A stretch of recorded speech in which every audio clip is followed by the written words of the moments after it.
everybody? Welcome back for another Fisticuffs edition of Shoreviewken. Today we're taking a look at a great beat-em-up on the Super Famicom and SNES that doesn't tend to be looked on as fondly as games like Final Fight and Streets of Rage, and that's the return of Double Dragon, aka Super Double Dragon, which was developed and published by Technos Japan and released in 1992. The game features a plot about Billy and Jimmy Lee fighting their way through a shadow organization that's been picking off famous martial artists one by one, and they're aided by Marion, one-time damsel in distress, now turned police officer.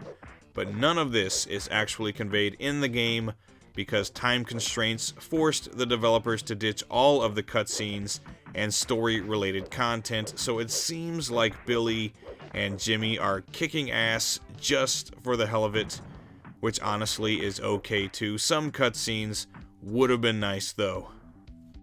I can say that I do really like this game. I love the entire series, in fact, but it's hard to say if I put this game on par with its 16-bit peers because it plays really well and there's more depth to the gameplay than most other beat-em-ups at the time, but it's also admittedly a bit choppy and the gameplay is pretty slow when compared to Final Fight and Bare Knuckle 2.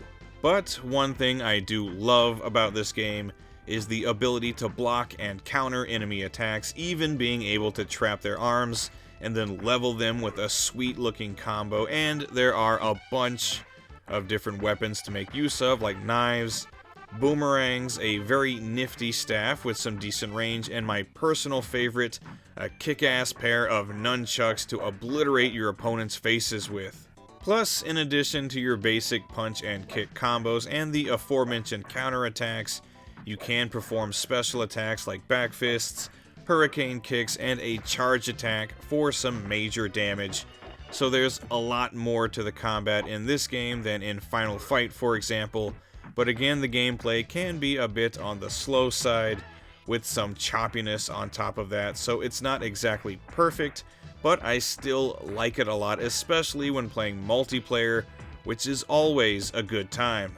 Also, the graphics and sound are both pretty good. There's a fair bit of color and detail in the stages, and there is a variety of settings, and the characters themselves, especially Billy and Jimmy, look pretty good, and the soundtrack brings back some classic Double Dragon tunes and introduces some new ones as well. The sound quality isn't exactly mind-blowing, but the compositions are really good, so while maybe not the best 16-bit beat-em-up and perhaps not the best game in the Double Dragon series, this is still an above-average game in my opinion and deserving of more love when talking about 16-bit brawlers.